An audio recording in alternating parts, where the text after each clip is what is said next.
sorry I'm late. I had to stop by the Wax Museum again and give the finger to FDR. We know Al-Qaeda, Zawahiri, is supporting the opposition in Syria. Are we supporting Al-Qaeda in Syria? Well, it's a proud day for America. And by God, we've kicked Vietnam syndrome once and for all. Thank you very, very much. I say it again, you've been had. You've been took. You've been hoodwinked. These witnesses are trying to simply deny things that just about everybody else accepts as fact. He came, he saw, he died. Well, we ain't killing their army, but we killing them.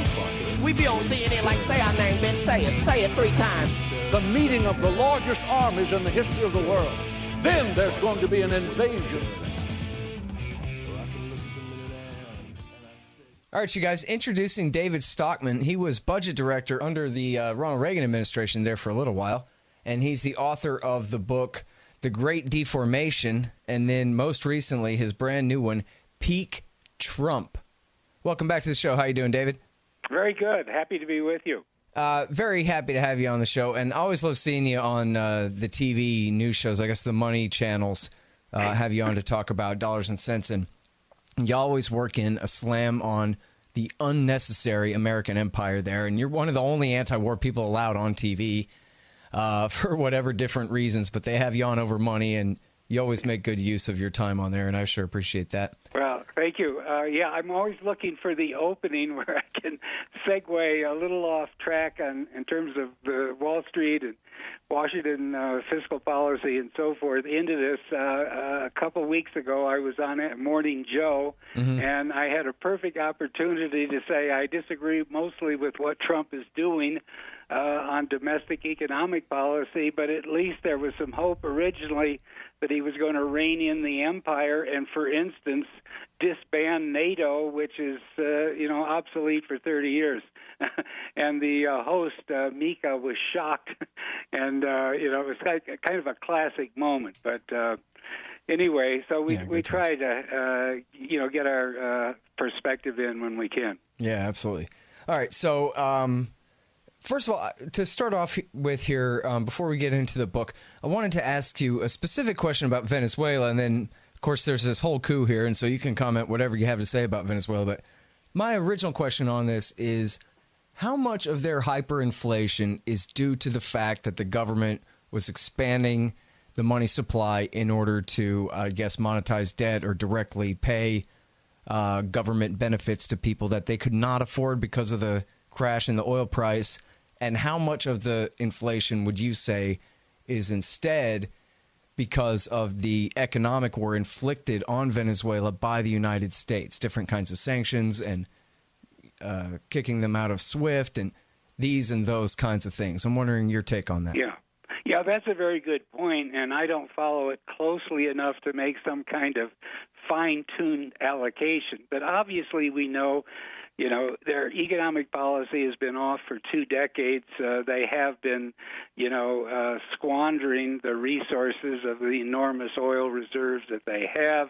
They have run, statist financial policies and used the central bank simply as a piggy bank to fund the government. So naturally, you would expect the economy there to be falling apart, and that high inflation was the inevitable consequence. But I think we kind of doubled down on the failed economy they produced on their own when we threw on all of these sanctions, especially last year, which essentially cut them off from the global settlements and financial system. And I think it's a good illustration of the fact that the American empire is more than the Marines or the military, and that we are now conducting the most sweeping set of economic sanctions, and it's really economic warfare when push comes to shove and you look at it closely all around the world. There's something like 30 countries under sanctions today,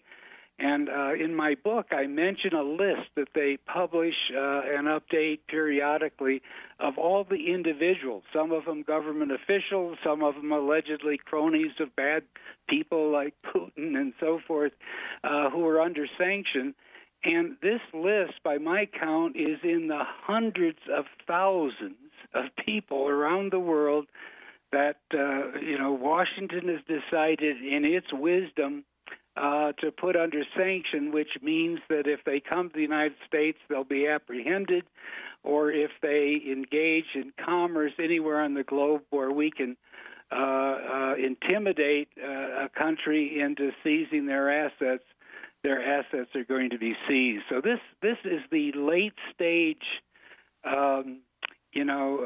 manifestation of empire that's every bit as destructive and dangerous as what we've been doing with all these military interventions in the far-flung bases and 11 carrier battle groups and every kind of forward power projection capability that we have on the military side.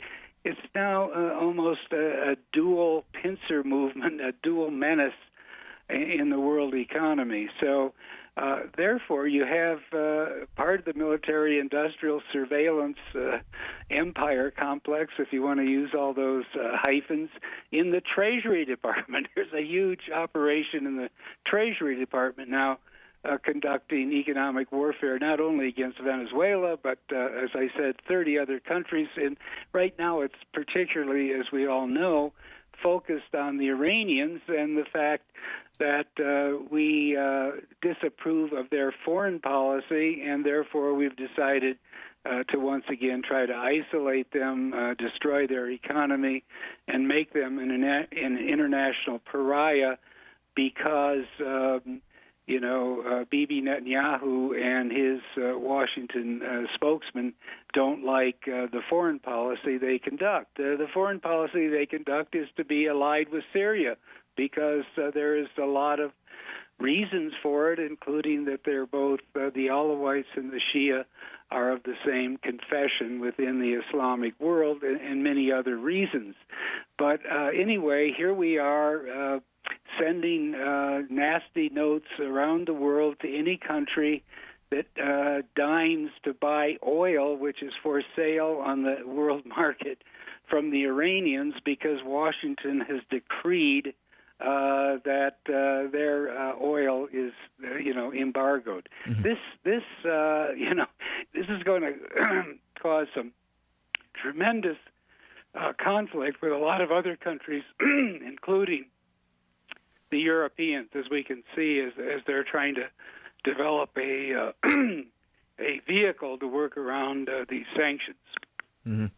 All right, now, so as far as the hyperinflation in Venezuela is concerned, then, if we were talking about country X instead of Venezuela with their socialist monetary expansion, and you just had America pick this same kind of economic fight with a country, that could and would result in the devaluing of their currency without necessarily any expansion of their monetary base at all, but just because of how their currency is affected by all the foreign exchanges. Iran would be a good example, right? Because all the new sanctions did lead to some inflation, but then I think it stopped after a few months or something. Yeah, there was a one-time huge shift in their foreign exchange rate. Therefore, since they import a lot of their foodstuffs, medical supplies, industrial, components and intermediate material and so forth, there was a huge increase in their price level on a one-time basis. It took many months for it to work in, but now that has hurt their economy, no doubt about it. And it's basically, one angle on this that we need to always keep in mind is that at the end of the day, the sanctions punish the middle and lower classes who are consumers in these countries, but because of the inflation that it triggers and the soaring cost of imports that automatically result when you create, arbitrary scarcity. But also, when you put these sanctions on countries like Iran or Venezuela, you are creating an opportunity for the elites to profit because they're the ones that find ways to smuggle goods into the country and beat the sanctions through, elaborate schemes to launder the movement of, financial payments in various, in sundry ways around the world. So, none of these sanctions work. And what they do is they punish the lower classes. They make the elites and even government officials rich through corruption, and they give the regime leadership that we're allegedly attempting to replace a political rallying cry that you're being kicked around and pushed around by the imperialists from Washington. In other words, it's the damn dumbest, stupid regime that you could think of.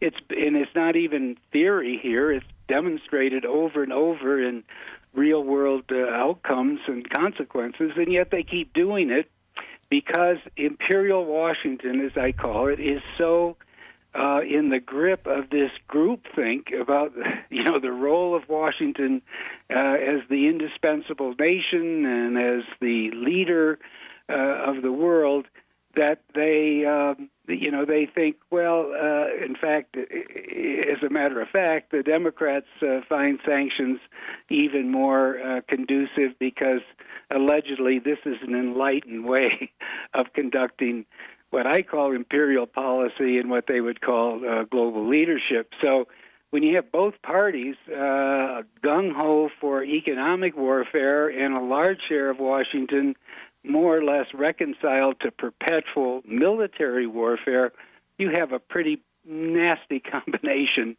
that is the reason why our foreign policy is so far off base today.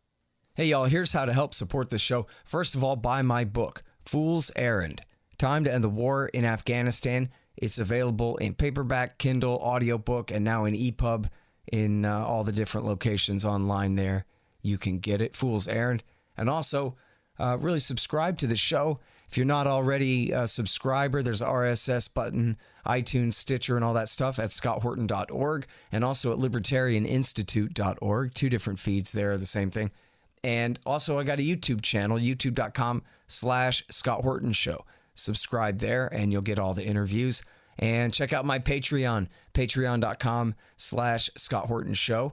And you can find out all the details, really, at scotthorton.org/donate. Now, anybody donates $5 or more a month at Patreon or at PayPal will get keys to the Reddit room, r/Scott Horton Show. We got a great little Reddit group going on there if you want to join up. Anybody donates a one-off donation of $50 gets a signed book. And for $100, you can either get a QR code silver commodity disc or you can get a lifetime subscription. For $100 to the Scott Horton Show, you get a lifetime subscription to Listen and Think audiobooks. And yes, we absolutely take PayPal and Bitcoin and all those things.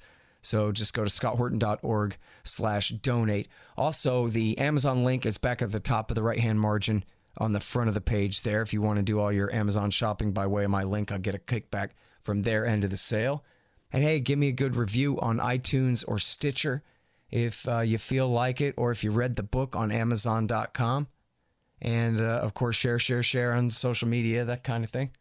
And check me out at antiwar.com, scotthorton.org, kpfk.org, and libertarianinstitute.org.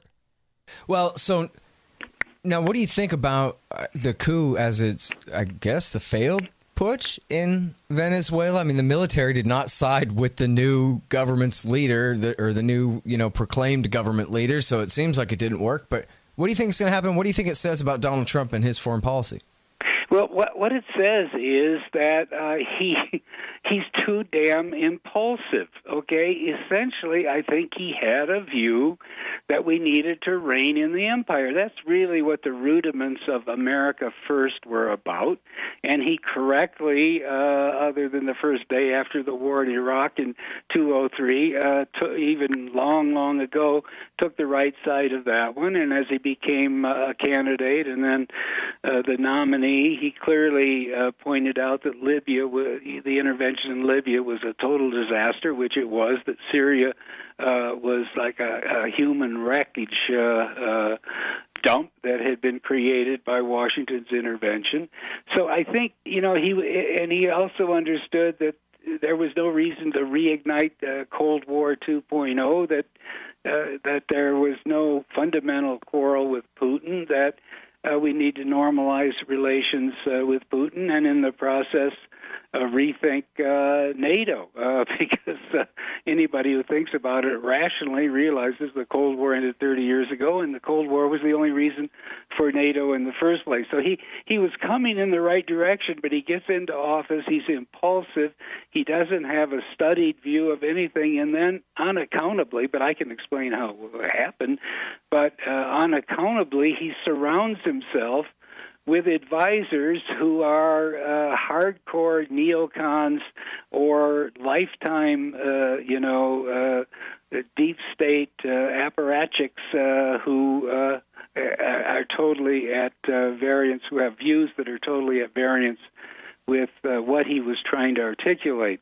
And so, therefore, you get Pompeo. I mean, where did he come from? You get Bolton, who's the very epitome of every single thing that's wrong with American foreign policy since the 1970s. And obviously, if you're, getting battered day in and day out with viewpoints and messages and pressure from people that you've surrounded yourself with, you're going to make a lot of mistakes, and clearly Venezuela is one of them. I'm not trying to rationalize for him. I voted for him on the grounds that nothing could be worse than Hillary as the custodian of the empire and the status quo domestically and internationally.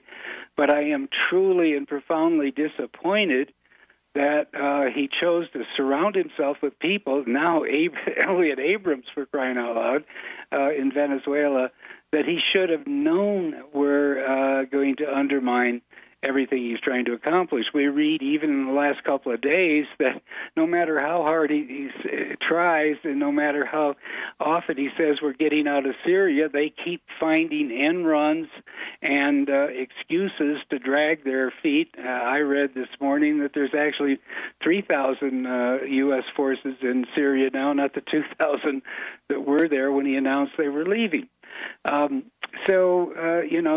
This is a case, Venezuela, where his instincts to rein in the empire got overridden either by bad advice or, bad impulses. Sure, I mean, I don't make any case at all for the regime there. It's been on the wrong course for the last 2 decades. But on the other hand, non-intervention is non-intervention. Venezuela is not a threat to anybody or anything in the United States. They've never threatened us. They have no ability to threaten us. They vitally depend on our market for their number one export, petroleum. They need technology from the international oil companies. I could go on and on.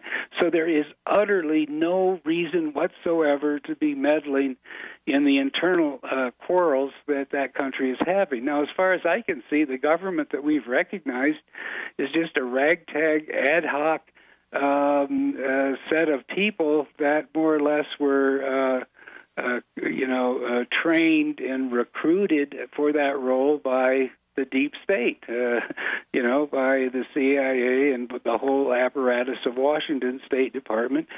And they don't represent probably any better future for the country than the existing government. But in either case, it's none of our business, and we are clearly almost addicted to empire, I would say, if you look at what's happening right now. Yeah, well, sure looks like it. And I guess let's just hope that it stays fizzled and they don't decide to double down and start trying to build right-wing militias there or something like that. But it doesn't feel like they're going to push that far, right? Try to turn Venezuela into Syria, something like that. I don't think they can. I don't think they can, but remember, you've got some really bad people close to the action here. Bolton is a bad guy. He was, when he was in the Bush, the younger administration back in 2002, 2003, I think it was, he was behind the first attempt at a coup, and I think Elliott Abrams was the architect of all the intervention with right-wing death squads and the Contras in Nicaragua and so forth way back in the 1980s.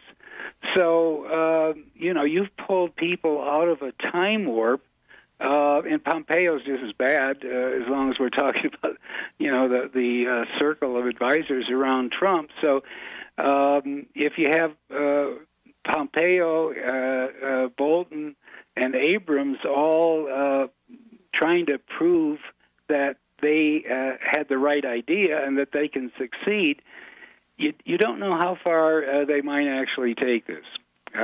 So we'll see. I'm with you. I would hope the thing fizzles and they learn a lesson, and Trump learns from this not to trust them ever again. But you don't know what they could convince him of some afternoon when he's spending more time tweeting than he is listening to what they're telling him. Yeah. Well, and that really is the unfortunate part, as you were kind of referring to before, is he doesn't really read, so he doesn't even know that there's a Skeptics blog at the National Interest, or that there aren't very many, right? But there's at least one good bench full of non-interventionists who have the credibility that he could hire, right? Webb for defense, Rand Paul at state, maybe you for Treasury, I don't know. Doug McGregor for National Security Advisor. That's never going to happen. But if it did, the first thing I would do is that I would, come in with a few sticks of dynamite and blow that whole office of foreign asset surveillance, or whatever they call it, to smithereens. Well, that's a great way to get the job. Yeah, right. Don't say that. You're just supposed to do that. No, don't warn them. Right. I wouldn't warn them ahead of time. But there is one good bench worth of guys who he could hire to run his National Security Council that would do the good part of what he thinks. But he just doesn't even know who y'all's names are, and he doesn't know enough. He likes Bolton because Bolton sounds very confident when he says things or something, and that's good enough for him. I think it's worse than that, though, if I could just jump on that one. I think it's the bad advice from his son-in-law, who basically is a houseboy for Bibi Netanyahu. His family has been tied to them for decades. And all of these neocon interventionist impulses all stem from what I call the War Party, and there are two branches, the Israeli branch and the U.S. branch, and they're all the same people. And that's how, this is why he got convinced, unlike everything else he saw as a candidate, that the Iranian nuke deal was the worst deal in history, blah, blah, blah. He never studied it. But he was told that by Jared Kushner and all those, Bibi Netanyahu disciples around him, and he just adopted that position. And I'm Trump says, I'm Mr. Deal maker, and therefore I'm going to make a new deal, and blew up the one decent thing the Obama administration did during its 8 years in office. So what I'm saying is I think a lot of these bad guys have seeped into his administration through that channel. Because that's where Elliott Abrams, where did he come from? Bolton is really close to Sheldon Adelson, too, who is, again, very close to Likud. Yeah, well, that's the whole thing. Likud, Bibi Netanyahu, Sheldon Adelson, all the rest of them. And now, the worst thing is, back in my day, if we could go back a little bit, when I was a kid, way back when, protesting the Vietnam War and out on the barricades, I was in SDS and all the rest of it, we were right then. And I don't know what happened to my generation as time progressed. But anyway, back then, we saw the Council on Foreign Relations as part of the establishment that was behind American interventionism and, the extreme version of the Cold War and so forth. And so, therefore, it was a suspect institution. And it's ironic that today, and that was probably a bit of an exaggeration back then, but today it has been totally populated by these right-wing neocons. I'm shocked. The Council on Foreign Relations used to be kind of New York, middle of the road, the kind of enlightened imperialism or liberalism, and now that's where Abrams was before they recruited him for this job. He was sitting there pontificating at the Council on Foreign Relations, and the guy that runs it now, he's a hardcore neocon right out of Bush the younger. So. So what that leads to is a kind of echo chamber of groupthink between Washington, the big think tanks, and pedigreed, institutions of foreign policy thinking, like the Council on Foreign Relations or CSIS or the Atlantic Council. My God, that is really a bad outfit funded by foreigners who have an interest in perpetuating the empire, one reason or another. And you put all of those think tanks and the NGOs and then all of the contractors that populate the Imperial City now that we have an $80 billion national intelligence budget. And I think that's another whole angle on this. That's really money that goes to white-collar people who colonize the Washington area in all these different institutions, the CIA, NSA, and all the rest of them. But they have resources now that are unimaginable, that would have been unimaginable 20 years ago, and certainly in the 1980s when I was there.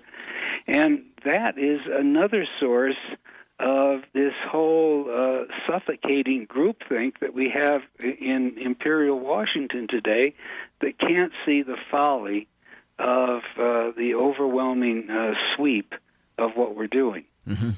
Yeah, and in fact, I mean, the CFR, the president, Richard Haass, is not known as a neocon. They consider him to be a very kind of typical CFR president, and yet he is a very hardcore hawk and always has been. Went along with Iraq War II. He later said he regretted it, but come on. Yeah. And then he just wrote the thing the other day saying, no, we cannot win in Afghanistan, but we still have to stay forever anyway. Yeah, and I saw that. I posted that in my blog, too, because I thought it was... So you don't have to be a neocon. I mean, this is the center. Yeah. They're nuts. Yeah, they're nuts, and they're relentless in their belief that they are enlightened and we're kind of dimwits, and that if you do all this stuff that's failing long enough, it will all work out for the better. I mean, how can they? And then we had this vote in the Senate, which is just a case in point of what we're talking about. Essentially said you got to stay in Afghanistan, as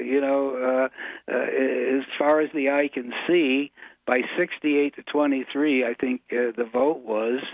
And we've been there 17 years in the Hindu Kush in pursuit of a war that is, unexplainable or will be unexplainable by the history books. I mean, allegedly we went there because bin Laden was hiding out. He's been dead for how many years now? 10 years or 9 years. There was never more than 90 or 100 al-Qaeda people there anyway, according to even the CIA. They're long gone. And when has the Taliban ever threatened the United States? How could they threaten the United States from that woe-begone country that has been basically, turned into rubble and disaster by a war, high-tech war for 17 years. So, it's just another example of the groupthink that is blind to the obvious facts of life. And that's one of the reasons, I think, I might add here, why Trump was a breath of fresh air as a candidate. He wasn't schooled in Washington. He wasn't, inculcated with the groupthink of years and years and years, and so he was willing to say, hey, why can't we make a deal with Putin? Why do we still need NATO and the U.S. Funding most of the cost? These were all the obvious questions. He gets into government, and he's making efforts now and then in the Singapore summit with Kim, in the Helsinki summit with Putin, and he gets back to Washington, and they just hem him in and shout him down and undermine even the good impulses he has over and over again. All right, now, well, let's stick with that for a second. I want to talk about the bubbles and all this, Peak Trump, the new book. But on that question, I obviously read and run so many of your articles for antiwar.com, and especially when you write about so-called Russiagate and all of this. So I guess, is it fair to say that then, regardless of where Trump himself supposedly fits on the spectrum, that this whole Russiagate thing you think is a manifestation of essentially like a deep state, a right-wing militarist putsch against the elected leader? Well, I think it's a combination of the deep state rejecting an alien body, so to speak, because Trump wasn't schooled in their view of the world and their case for the global empire. But also, I think, opportunistically, the Democrats were so shocked by their loss of the election to the worst candidate the Republican Party has fielded in the last 50 years or longer, and maybe I just throw in Barry Goldwater and Alf Landon and be done with it. Maybe the worst Republican candidate ever. And so they have repaired to the presumption that he couldn't have won in a fair and square election, no way, no how, and that there had to be external intervention that actually threw the election to someone that shouldn't have had a snowball's chance in a hot place of winning. So that's where the Democrats came from, and as time is unfolded here, they've become more and more and more invested in this whole theory. Yeah. And so therefore, you get any kind of trivial thing that comes along, they basically don't even think about it. They just pick it up as another little evidence of a theory they have on why the election ended up the way it did. But now, as far as the state itself, though, the FBI, the CIA, and the neocons, I mean, they reacted so badly against this guy when, as we've been talking about, he has enough of kind of a right-wing sensibility, and he's a pushover enough and friendly with Israel enough that what's the problem? He hates Iran if you tell him to hate Iran. He's on board for whatever you want, really. Yeah. Well, I think that's where we get to the origination of this whole Russia collusion, Russiagate thing, and I think it's twofold, okay? One of, the most immediate one part of it is that political, high policy position, political people led by Brennan, saw the Trump candidacy come out of the blue, got really agitated and anxious about it during this late spring and summer, and after the Republican convention, basically decided to draft the machinery that was there of the FBI, NASA, the Clapper, who was director of national intelligence, and he handpicked this small group. We'll find out who their names are one of these days because we know a lot of the names already. But the whole thing, that's the real election meddling conspiracy. All that's going to come out. The fingerprints are there. And it was a very small group. It wasn't the overwhelming bulk of the deep state apparatus, the institutional CIA, or even necessarily the institutional FBI, because, as you saw, this was all done by people at the very top or people who worked for them.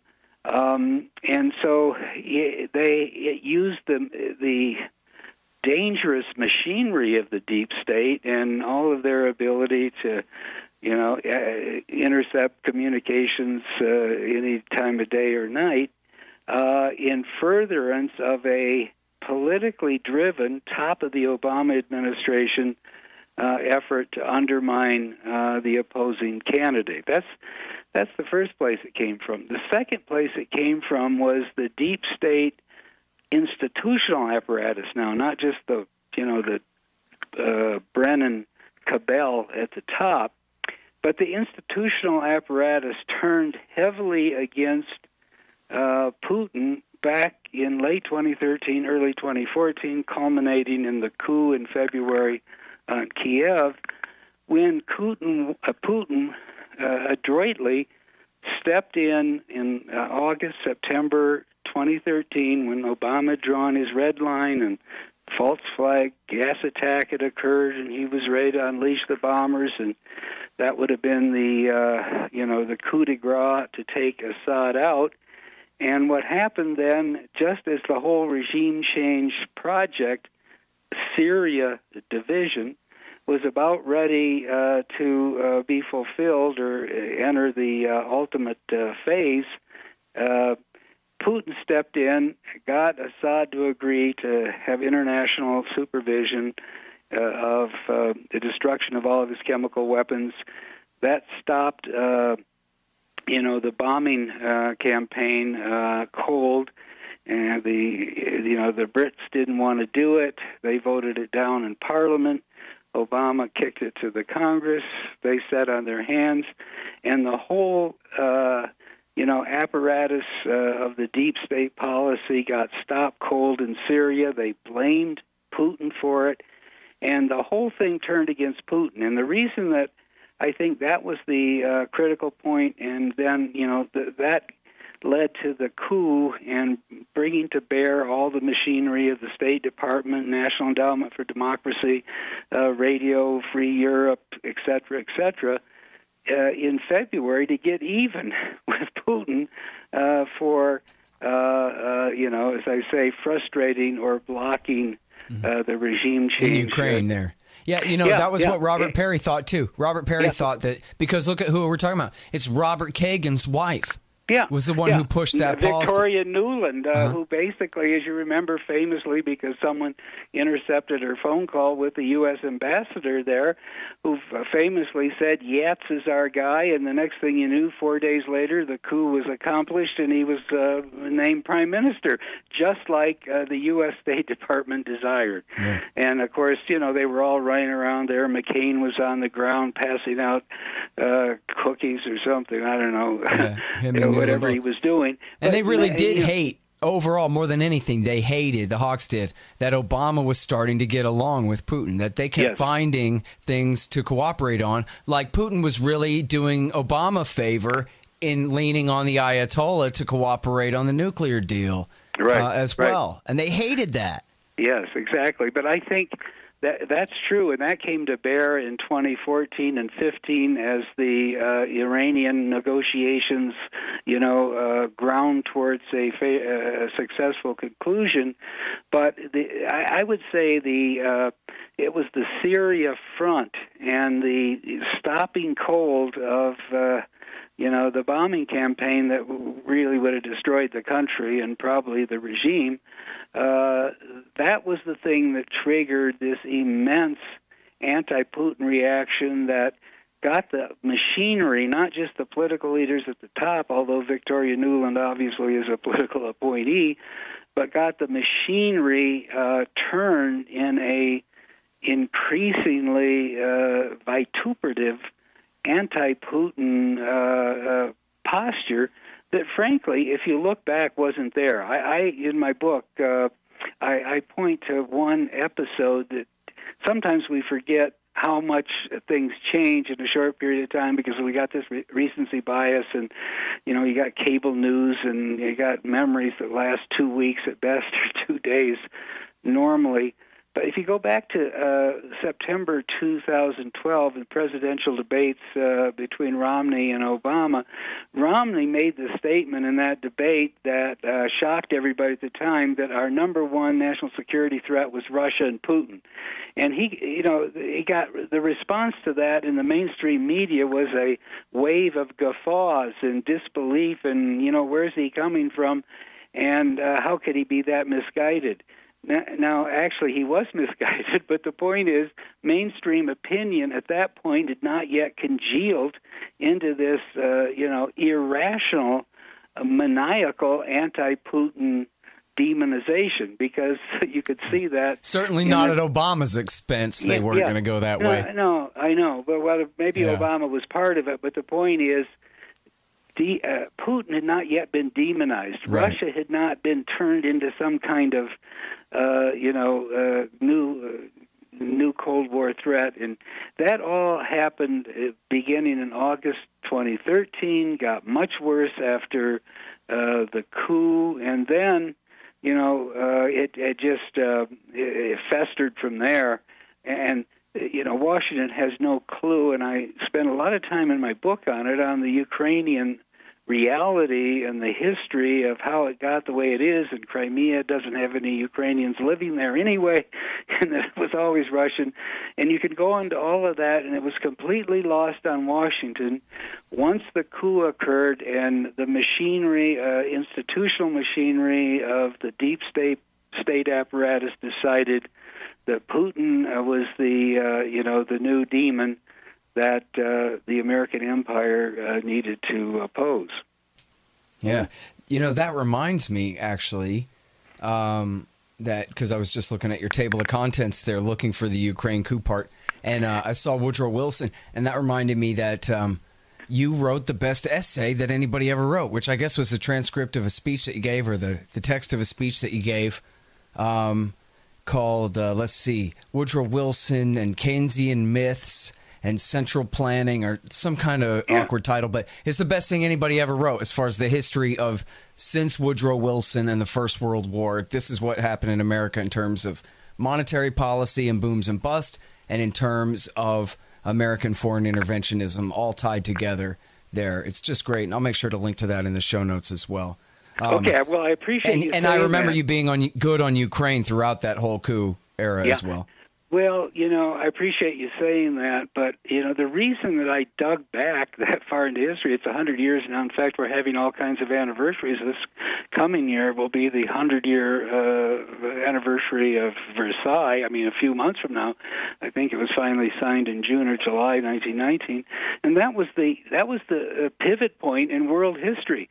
And the reason I got into it was there was this constant, there's this refrain about America, the exceptional people, the indispensable nation, that somehow the world goes to hell in a handbasket unless American leadership is strong and spread from pillar to post around the globe and so forth. And I said, where the hell did this idea come from? And I really trace it back to the huge mistake that Wilson made in April 1917, when he got America into World War I for no reason. I mean, almost everybody was bankrupt by then. Germany was bankrupt. They'd already lost upwards of 1 million men or more. Everything was congealed on the Western Front. There would have been a peace of exhausted combatants within months. And the reason this is also important is that there wouldn't have been a Leninist coup later that year. There wouldn't have been the Versailles Treaty of a peace of victors that was really vindictive, that ultimately paved the way for Hitler in Nazism. You wouldn't have had, therefore, World War II. You wouldn't have the Cold War. You wouldn't have had the American Empire. You even wouldn't have had the Federal Reserve as a manager of the entire economy, because prior to Wilson's converting the Federal Reserve into a apparatus or arm to finance the war after April 1917, the Federal Reserve didn't even have the authority to buy government bonds or bills or notes or intervene in Wall Street in any way, shape, or form. So all the evils of the contemporary world. I argued in this, and it was kind of pretty compact history, but all the evils of the modern world, central banking, Keynesianism, imperial foreign policy, the warfare state and military-industrial complex, all of this, Vietnam, Korea, Iraq I, Iraq II, to the very point we're at today, the Venezuelan intervention. All of this flowed from a gigantic mistake that was made in April 1917 that turned the U.S.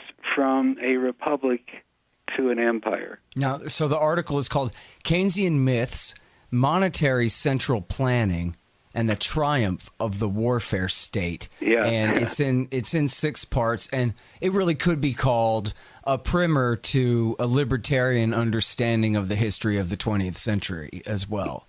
Yeah, it absolutely is that. It's really great. Well, I've condensed it and expanded it a little bit in a chapter in the new book, Peak Trump, because in that whole section, which is part 3 of my book, I'm trying to just explain where the empire came from and why we keep engaging in this destructive, costly futility, and I link it back to the indispensable nation, which even Obama signed on to. And now you scratch any kind of mainstream Democrat in Washington, Nancy Pelosi, and all her minions, and they'll ape the same point about the indispensable nation on the theory. And this is the key point of it, which is so important, that unless there is an imperial power running the world, you're going to end up with 2 Stalins a week and 3 Hitlers every other year. And my argument in here is no,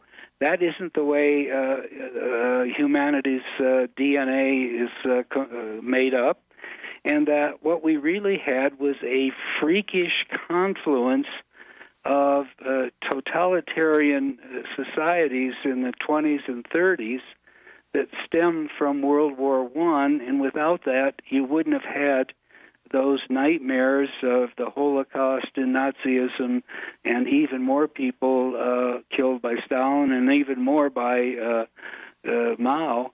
None of that would have happened, and so therefore, my argument is that you don't have a Mao or a Stalin or a Hitler lurking in the unfolding of nations, and therefore you don't need America to be in this global policeman's role of trying to stop every regional dictator who's having a fight with somebody next door. That's the big issue, because if you argue that in the normal course of things the nations will take care of themselves and maybe there'll be local spats, but there's no one going to try to conquer the world, then the whole case for 11 carrier battle groups, a giant navy, our Air Force airlift capacity to send project power into any region of the globe, the whole damn thing would be undermined. And so now, obviously, the deep state simply, as an institutional matter, has to perpetuate the myth of the indispensable nation, lest the natives, who every 2 years elect a Congress, might suddenly realize that we don't need an $800 billion defense and national security apparatus, and even more than that, I point out in the book, and you've done it several times too, I've seen, that the real warfare state costs $1 trillion a year because you got a $200 billion veterans budget that would be practically nothing because World War II ended long ago and there aren't many veterans left from that if we hadn't had all these interventions since then that were totally unnecessary. Right, and of course then there's the care and feeding of the H-bombs and all of these extra costs. You throw all that in the Homeland Security Department. Homeland Security, the nuclear energy operations of the DOE. I mean, when you go through and carefully count it up, State Department operations, security assistance, foreign aid, all the money we throw into different international institutions like the IMF and the World Bank, the world would be far better off without either of those institutions, obviously, but they're part of the consensus of empire. They're really, even though they're not U.S. institutions per se, they are part of the machinery of empire. Are you a libertarian? You run an IT business? Well, then you have to read No Dev, No Ops, No IT by Hussein Badakhshani. No Dev, No Ops, No IT. It's how to run your computer company like a libertarian should. All right, now, so we have 10 minutes, so let's talk about 20 years worth of economic bubbles and crashes and crises here. So I guess my first thing for you is so clear that one of them, and you write this as well, one of the reasons for the artificially low interest rates and the constant economic bubbles is so that they don't have to try to sell war bonds to a public that wouldn't buy them. They don't have to raise taxes and get thrown out of office. They can make their wars seem free. And then we have this giant boom bust system where we spend our time out of work or jumping out of windows or whatever it is, and that's our cost for the war. We just don't see it that way because they don't explain it that way on TV. But so the first thing that I want to ask you is actually a minor point of fact. Was there literally, do you know, a meeting, a plot, a conspiracy, or an agreement between the Bush Jr. administration and Alan Greenspan that we are really going to lower these interest rates way, way down after the 9/11 attack to make sure that they would be able to have all their wars, that the small recession that came after the 99 crash in 2000, that would be papered over, and that we were going to go pedal to the metal on monetary policy because we got a bunch of wars to start. Was that a literal thing, or just Greenspan knows the time and so he does what is expected of him, or a perfect confluence of interests there, or what do you think? I think it's more confluence, but it's also accretion, if I can use that word. In other words, once you start down the wrong path, and Greenspan did in October 1987, within a month after he took office, or 2 months when we had the Black Monday, once you start down a path of policy, then it's very easy to intensify that wrong-headed path and double down when unexpected, pressures develop or circumstances. So I think that may have been in the back of Greenspan's mind. He was a total political preacher. There's no doubt about that. But I think by 2001, 2002, the groupthink of what I call Keynesian central banking or monetary central planning, whatever term you want to use, was so institutionalized at the Fed that they more or less did this as the next logical step in going down a rabbit hole that eventually led to, the massive money printing by Bernanke and so forth. Mm-hmm. But as it relates to the warfare state in the opening of your question, I think it's something really is important to point out. And that is, unlike today where we can't seem to stop any war, no matter how trivial or stupid, we still have forces in Libya, by the way, or that we get a president elected by an uprising of the people, Donald Trump, and he can't even get 2,000 people out of Syria. Okay, I mean, that's pretty pathetic. But remember what happened when I was growing up as a college student in the 60s out on the barricades. We stopped the Vietnam War. And, the Washington was totally invested, and Lyndon Johnson was the second largest ego ever to occupy the Oval Office before Trump, and he was not about to go down in history as the president who lost a war for good, bad, or indifferent reasons. And the key point I want to make here is three things caused that to grind to a halt. Number one, there was a draft. So all of America was impacted. I went to divinity school, so I didn't get drafted. But thousands and hundreds of thousands of middle-class kids had to go to Canada or, the National Guard, like Bush Jr. did or something. And that ricocheted through the public and created dissension. But we don't have anymore because we have mercenary armies, basically. That's the first point. Second point is, back then, people still believed in balanced budgets. And even the liberal advisors that Lyndon Johnson had, the Keynesians of that era, convinced him that guns and butter was going to blow up the economy, and that in 1968 he had to balance the budget, and to do so, raised taxes quite substantially. They put on a surtax, which was very unpopular, but it was bringing home to the electorate the tax consequence of this utterly stupid, intervention in Southeast Asia. Third thing, the Fed was still shackled to the gold standard, the Bretton Woods gold exchange standard in 1967-68. In our current account, and capital flows were falling apart as we tried to finance this massive war in the empire, and by issuing dollars at the Fed that the rest of the world didn't want, and so they were bringing them to the window and demanding gold, and that led to the crisis of 1971 and what Nixon did.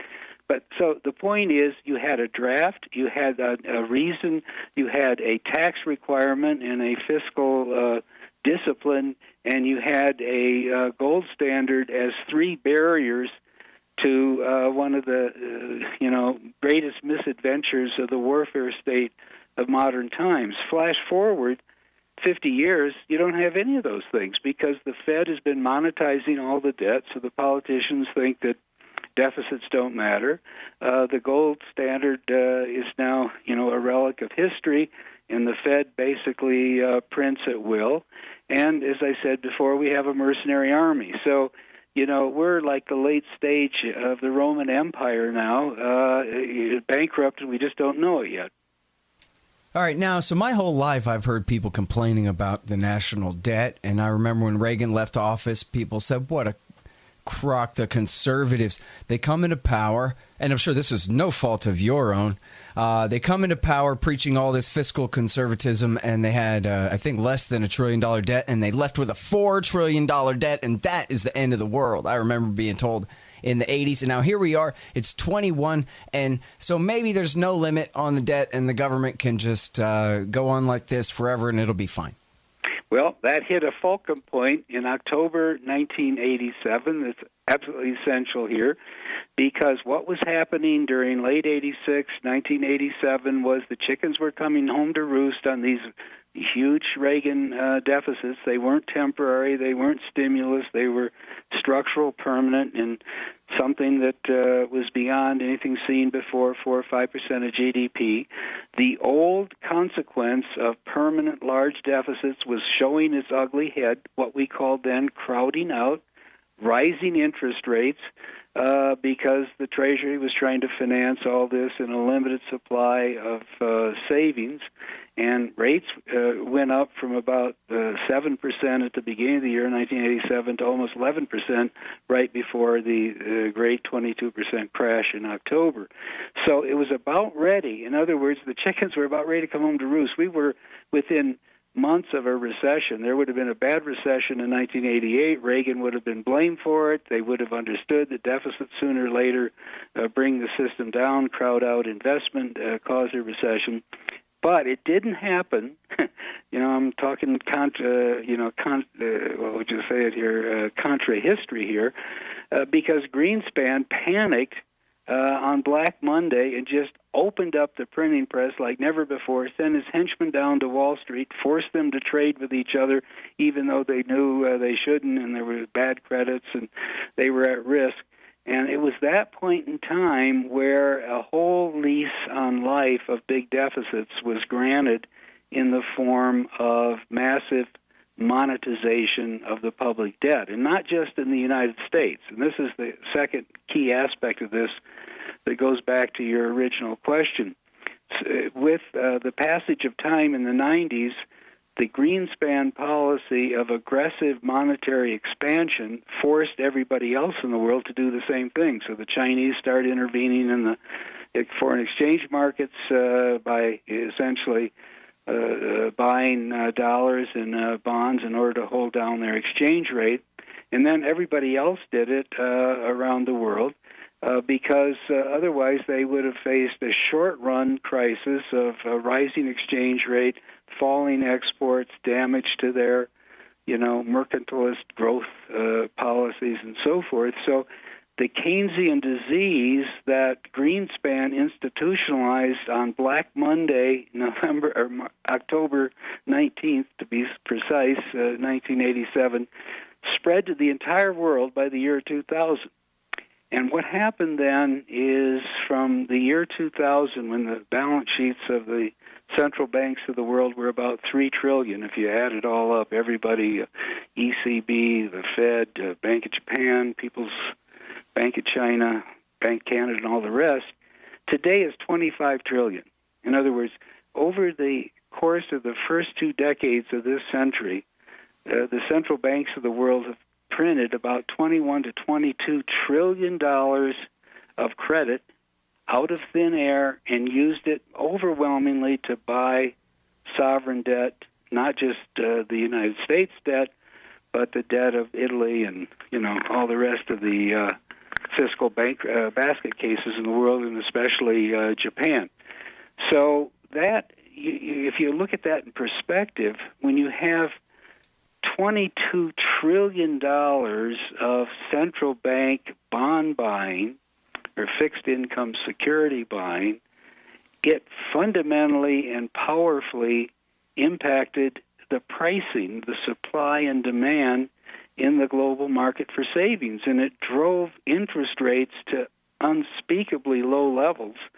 At one point there was $14 trillion of government debt that was trading at negative yields, not just in real terms, but in nominal negative yields. People were paying to own, for the privilege of owning government debt in many different countries and currencies around the world. So that $22 trillion buy by the central banks that all were, kind of some big convoy led by the Fed, so distorted fixed income pricing in the entire global financial system that governments everywhere around the world were, let off the hook in terms of fiscal policy. So fiscal policy essentially ended, I think, at the turn of the century, and now we're just rolling the dice, except even the central banks, led by the Fed, have now realized they can't keep printing at that rate. They're beginning to reverse direction, to pivot. That's what this whole thing about QT is about. And therefore, I think we're, at the end game of that 20, 30-year period in which debt was monetized and politicians enjoyed the luxury of a free fiscal lunch. That's all over, and we're going to end up probably in the next 2 years facing a giant fiscal crisis with a government presided over by a guy who believes debt is wonderful. So, it's you couldn't think of a more adverse confluence of historic developments and forces than what's coming down the pike right in front of us. So, whereas in 2008 you had crashes in all these and those different markets, particularly in housing and in the stock market and what have you, that had been built up from all the funny money then. Once that crashed, a lot of people, I guess, all around the world and in the United States, institutions, they went and bought U.S. government debt as a more stable haven for their money while the stock market's crashing. But what you're talking about is that the next one will be a crash in the dollar itself, a fiscal crisis, meaning... Well, it'll be a crisis of all central banks, not just the dollar. But the point is about 2008 that you have to remember is I just talked about this gigantic expansion of the central bank balance sheets. But what happened in 2008 is that a drift was already underway that created that crisis, and then they doubled and tripled down. In other words, in late 2007, the combined central bank balance sheets of the world were less than $7 trillion. Okay, and then they really went to town. Bernanke went nuts, and let me just give you one more number that tells you how quickly this thing, unwound and got off the deep end. The Fed on September 2008, the Lehman crisis and that whole crash that began that month, and then the TARP bailout and so forth. That was year 94 of the Fed's life existence. It had spent the first 94 years slowly creating its balance sheet by buying treasury paper and paying for it out of thin air. 94 years slowly. It was $930 billion at the time of the Lehman crisis.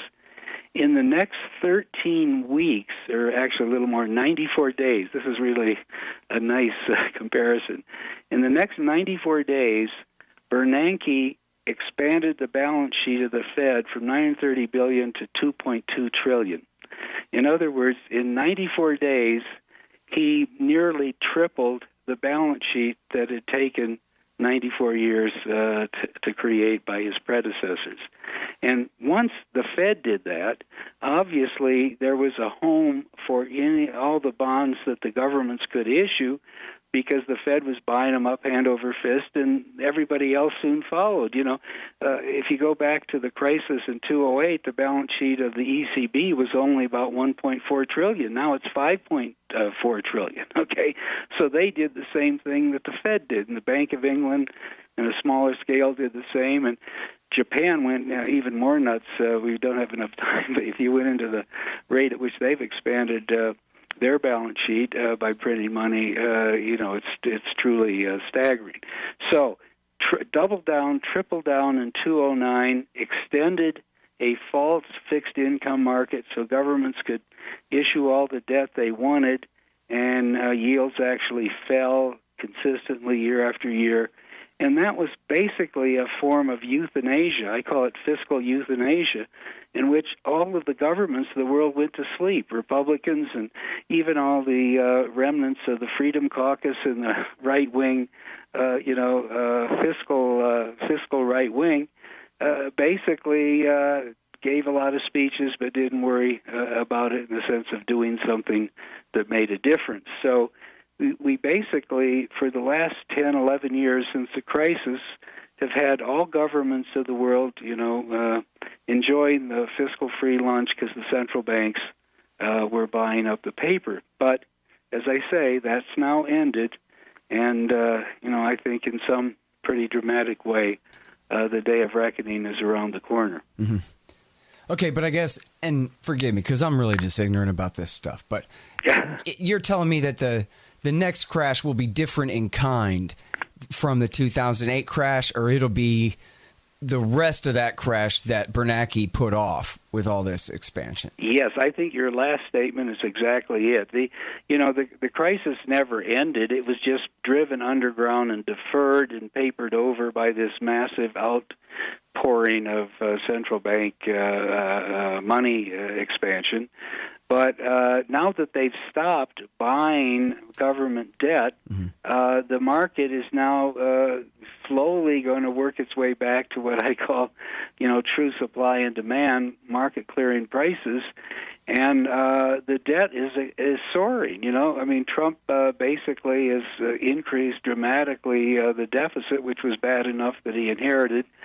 And, the rest of the governments around the world are pretty much doing the same. So now we have a increase in new debt issuance by governments and a dramatic shift. And let me just maybe highlight that with this number.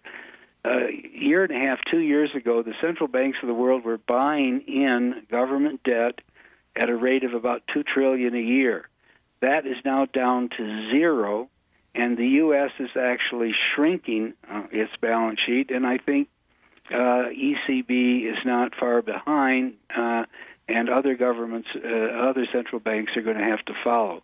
So when you go from buying up $2 trillion and thereby relieving the pressure in the bond pits and, repressing yields, to basically not the central banks being on the sidelines or actually negative, dumping existing debt into the market, into the bond pits, you're in a totally different world. And then there's another whole angle to it, and that is that all the smart money on Wall Street, the hedge funds and so forth, basically over the last 8 or 9 years have said, whatever the Fed is buying, we're going to buy.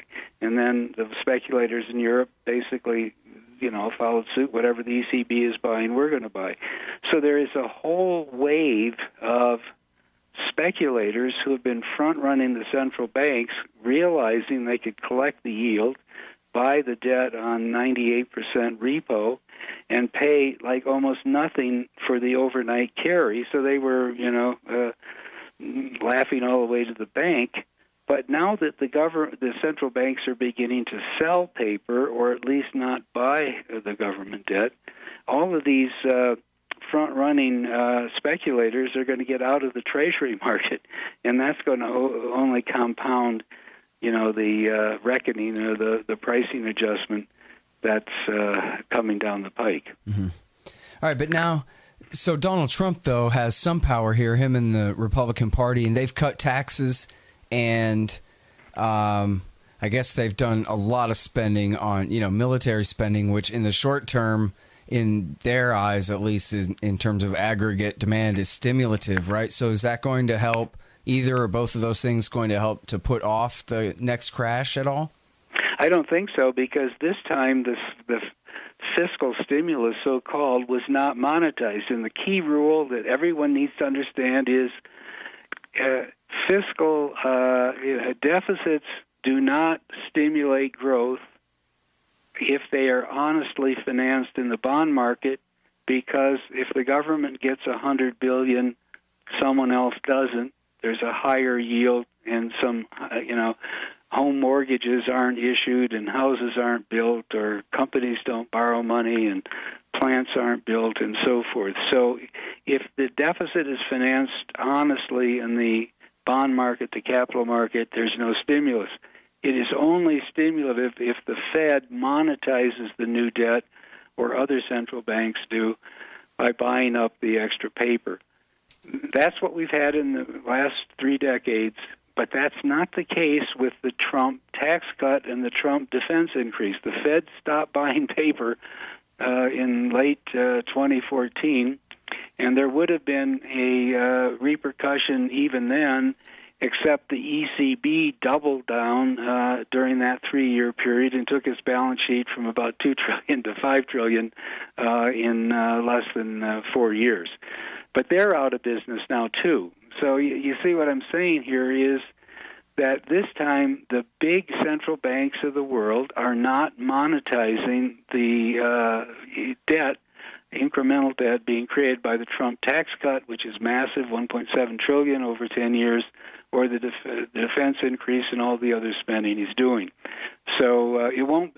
I don't think it's going to stimulate. Maybe we can go into why the the GDP blipped a little bit in the second quarter and third quarter last year, but that was mainly artificial pull forward of some exports because everybody could see the Trump trade war coming, and a temporary dip in household savings because they got the Trump tax cut, so it did work in the very short run, but I don't think it's going to be sustained. So the key point in all of this is we're now in month 115 of this expansion that started in June 2009. It's the weakest one in history, not even a third as strong if you measure it properly as the other long expansions we've had, like the 1990s and 1960s. And so there is, recession stamped on the forehead of this economy. It's old and arthritic. And, when the interest rates start going up because the Fed, is not going to back off entirely, and because of all this borrowing, we're going to hit another recession, and then, it's Katie barred the door. Mm-hmm. All right, so should I let you go, or should I ask you one more? You can get one more, and then let's call it a... One more. So Murray Rothbard says that they always panic, and they always realize that, we've expanded too much of the money supply, we bought too much debt with funny money and this and that. Now we have to start scaling things down. They always try to create some kind of soft landing, but it never works. It's always a pop. And at some point, you'll have, maybe, I guess like in the last time around, the analogy would be through 2007, you had Bear Stearns and some of this stuff, and everybody, people like you sounding the alarm, but then the big crash didn't come until September of 2008. Right. So... something like that. But so where are we at on that scale now, do you think? Well, I guess, do you agree with that? That, there will be one really bad day, just like we saw in 2008, that kind of thing.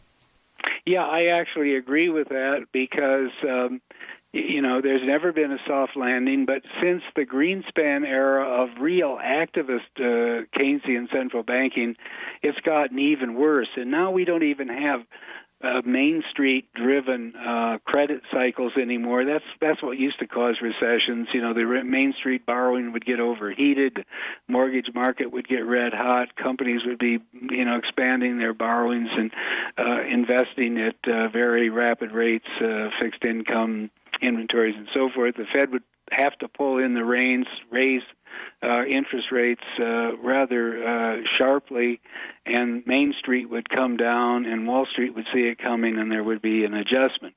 Nowadays, Main Street isn't even affected by the Fed's cheap money anymore because the household sector's got $15 trillion of debt. It can't borrow anymore, and it didn't. Businesses could borrow more, but all the borrowing they did, as they took their debt up from about $11 trillion at the time of the crisis to about $15 trillion now, is they spent it on stock buybacks and dividends and so forth, not investment. So what I'm saying is, in the new era of what I call bubble finance, the Fed just creates massive financial bubbles that take 6, 7, 10 years to reach their peak, and then they crash on their own because the last sucker finally, gets into the market, and that triggers a vicious response from what I call the C-suites of corporate America, who see their stock options going up in smoke, so they desperately start, dumping inventory, restructuring, closing plants, writing off assets, and laying off people big time, like they did in the winter of 2008, 2009. Like 7 million people were laid off in a few months. Now, that's what causes modern, recessions, and I think one of those is in store in the next year or two. The stock market already started to crash. I mean, from the peak of 2940, September 20th, it hit as low as 2440. So a huge amount of that bubble came out. There's been this technical rebound in the last month or so, and Fed kind of caved rhetorically. I don't think it has in actual policy, but I think this is just a trader-driven rebound that's about running out of gas, and the decline that was underway and got very dramatic on Christmas Eve is likely to reignite in the next couple of months, especially as it becomes clear that Washington is totally shut down, non-functional. And if you think the shutdown we had for 34 days was, interesting, when they get to the debt ceiling, then we're going to see the real rubber meet the road, because I don't think there's any consensus to agree on anything right now, and we're going to have a real crisis sometime this spring. Well, they always just raise the debt ceiling with a resolution every time it comes up, don't they? Yeah, but this time there's such bitter partisan warfare that the kind of deals, the bipartisan deal that they made on, in October 2015, which handled the problem for a couple of years, I think it'll be very hard to do this time. And both sides are going to be trying to lay onto the debt ceiling what they want. Trump will try to put his wall on it, and Nancy Pelosi will try to put, a retraction of the corporate tax cut or some other, pet schemes that the Democrats are going to be pushing as part of their campaign for 2020. So I think it's going to be very hard to extend the debt ceiling this time. Yeah, it never felt so good to have nothing to lose. Yeah, all right. All right. Hey, thank you very much for your time. Great to talk to you, David. Okay, great. All right, you guys, that's David Stockman. The brand new book is called Peak Trump, and it's a great read. It's just like listening to the man talk out loud is what it is, reading this book, and all about these things. Check it out right now for sale. And also check out his great blog, David Stockman's ContraCorner.com. David Stockman's ContraCorner.com, and we run a lot of it at antiwar.com as well. All right, y'all, thanks. Find me at libertarianinstitute.org, at scotthorton.org, antiwar.com, and reddit.com/Scott Horton Show. Oh, yeah, and read my book, Fool's Errand, Time to End the War in Afghanistan, at foolserrand.us.